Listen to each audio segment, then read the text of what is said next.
March 2024, Celeste runs toward a waiting car. August 2025, David's Tesla, dented, ticketed, covered in pollen.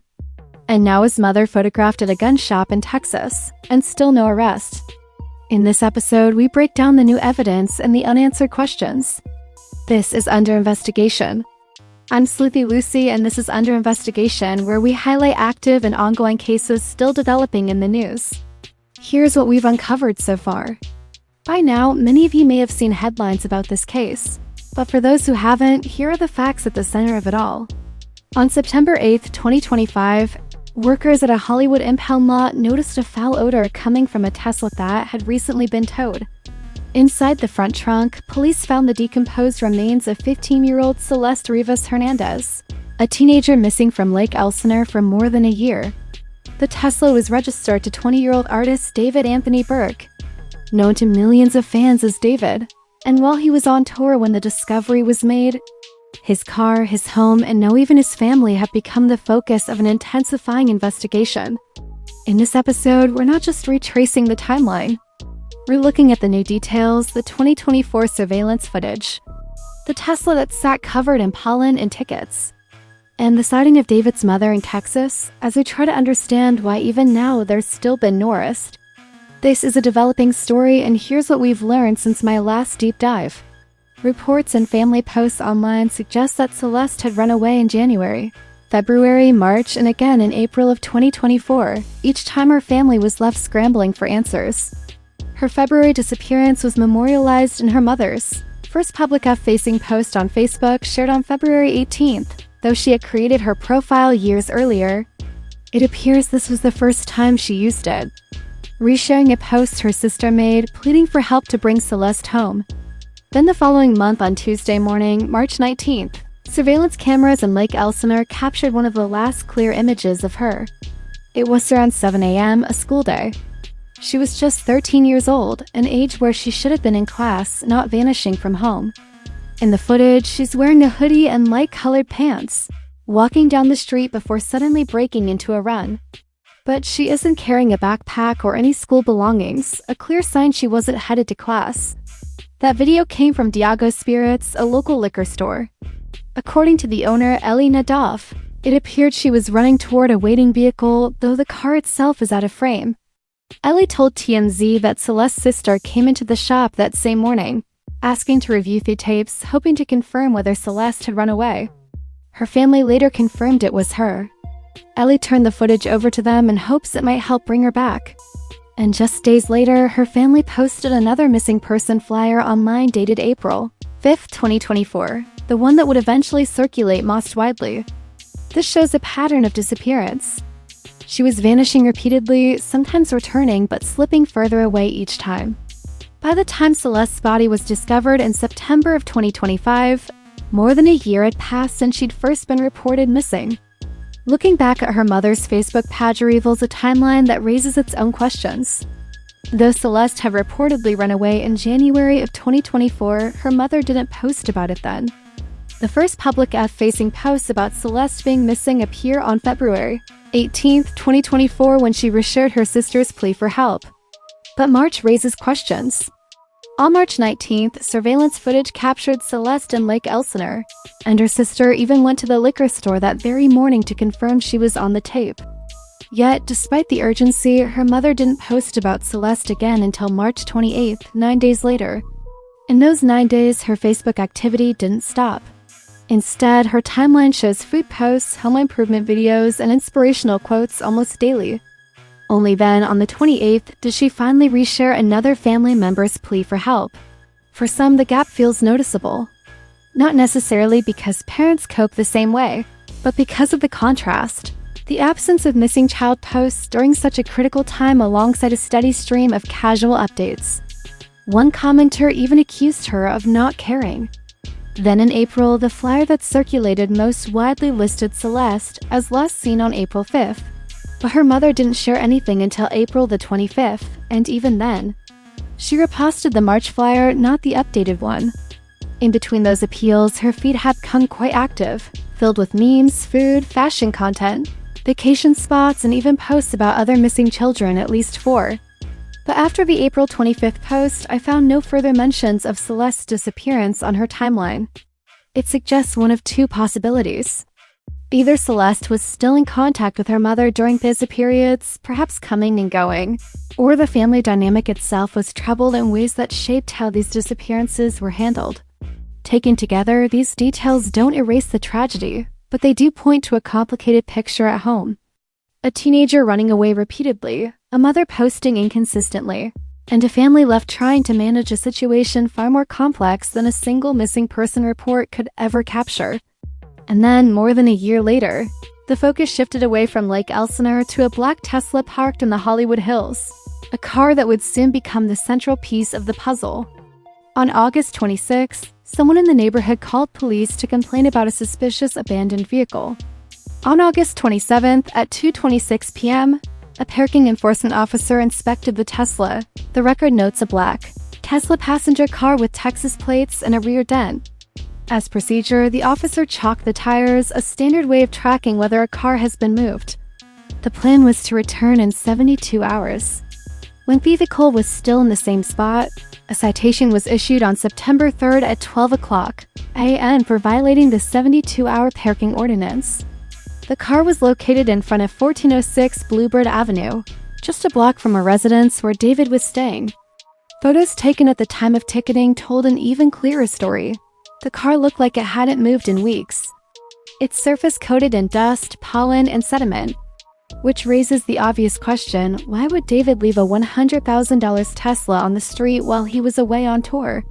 Why not secure it in a garage? Why leave it in plain view for so long? It's been reported that multiple people had access to the vehicle. Perhaps someone in David's orbit parked it there.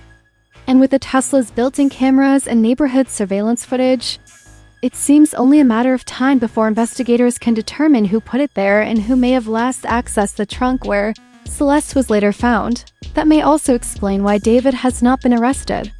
If investigators had enough to link him directly, even a lesser charge could have been filed by now. Police are known to hold suspects on unrelated charges while building a murder case, but in this instance, that hasn't happened. Taken together, these details suggest the situation is far more layered than it appears. The simple explanation, Celeste was found in David's car, so arrest him doesn't hold when the evidence, at least so far, does not clearly lead back to him. 2 days after the Tesla was ticketed, press reports indicate it was impounded. Some sources say September 5th, others list September 6th. What's notable is that neither the tow truck driver nor the officers who ticketed the car reported a stench at the time. It's possible they attributed any odor to the general area, much like neighbors described when walking past, saying it seemed to come from the nearby bush rather than the vehicle itself. Finally, in the early hours of September 8th, a tow yard worker noticed a foul odor coming from the Tesla. Police obtained a search warrant, opened the trunk, and made the grim discovery. It may be frustrating to the public, but investigators rarely move forward with an arrest before the autopsy results are in. Until the cause and manner of death are confirmed, police can't risk naming. Suspects or filing charges. That's especially true when the evidence doesn't point cleanly to a single person. The remains are badly decomposed, and forensic tests for DNA, fingerprints, and possible blood evidence are still pending. Those results can take weeks, sometimes even months to process, and in cases like this, where time has already passed, potential perpetrators may have had the chance to move or even remove evidence. That makes the work slower, but also more critical because once charges are filed, the case has to be strong enough to hold up in court. The family's accounts add another layer to this story. Celeste's mother confirmed to TMZ that their daughter had a red tattoo on her right index finger that read SH, the same tattoo David is known to have. For many online, it looked like more than coincidence, a visual link between them that fueled speculation. According to reports, her brother has also spoken out, saying that on the night Celeste disappeared. She told the family she was going to the movies with David, but how much the family truly knew about him remains unclear. Reports suggest her mother may have only known him by his first name and possibly never met him in person. Taken together, these details paint a complicated picture. A brother linking David to Celeste's last night at home, a mother acknowledging a shared tattoo, and a household that may not have had the full scope of who David really was. Even David's own friends have spoken out in recent weeks. They described Celeste as David's girlfriend, someone they saw with him often. But they also said they believed she was older, closer to college age. To them, she seemed like a young woman in her late teens, not a 14-year-old 8th grader. She was reportedly seen at parties with David, and to others they appeared to be close, almost like a couple. Separately, sources close to police have said Celeste carried multiple IDs, a detail that may have allowed her to move in circles far beyond her age. But here's the contradiction. While his friends say they assumed she was older, people online were already accusing David of being involved with a much younger girl. Celeste herself even acknowledged the controversy in a live stream comment, making a reference that hinted at the very thing fans were calling out. In photos and appearances, Celeste's identity was often cloaked. Oversized hoodies, large glasses, and camera angles that obscured her face. It seemed intentional, a way of keeping her from being easily recognized. If David ever addresses this directly, his explanation may be that she was a runaway and he wanted to shield her from public view. But for many following the case, the deeper concern isn't the act of hiding itself, it's the question of why she needed to be hidden and from whom. Those deliberate efforts to conceal her in plain sight suggest that someone understood what was at stake. In late September, attention shifted to David's family. His mother, Colleen, was photographed outside a gun shop in Tomball, Texas. Images showed her holding an AR-15 instruction manual, pacing on the phone and appearing tense. She was accompanied by a large bearded man who seemed to act as protection. This was her first public sighting since Celeste's remains were discovered in David's. Tesla, here was a mother who had raised David in a religious household who reportedly discouraged him from using violent or death-related themes in his music. In interviews, David once recalled her saying, "Not my son," when he leaned into darker lyrics. And now, in the aftermath of this tragedy, she's been seen in public for the first time outside a Texas gun shop, looking visibly shaken. She may be in fear for her life. Online threats often follow high-profile cases, and they've become all too common in our society. That may be what she's facing right now, even as investigators work to uncover what happened to Celeste. The rush to judgment and the collateral damage of this case has already reached into every corner of David's family. Even with everything we know now, the investigation is far from over. Detectives are still piecing together the trail, combing through digital evidence, forensic tests, and interviews that may take months to complete. And while the process continues, the unanswered questions grow louder. Why was Celeste so often seen cloaked in hoodies and glasses, her face obscured? Was it simply an attempt to hide her identity or part of a deeper effort to keep a relationship in the shadows? One that raised serious questions about its appropriateness. Why was David's Tesla left on the street for weeks, dented, ticketed, and covered in dust instead of secured in a garage or reported stolen? Anyone living in that neighborhood would know it risked being towed. And with that, the secret inside would be exposed.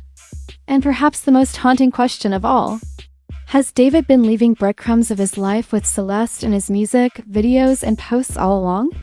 Or has the dark persona he created simply become a convenient cover for someone else's crime? For Celeste's family, the wait for answers is heartbreaking. They're mourning a daughter who was just 15, even as the world's attention swirls around the man whose car held her remains. And now, even his family is under the spotlight.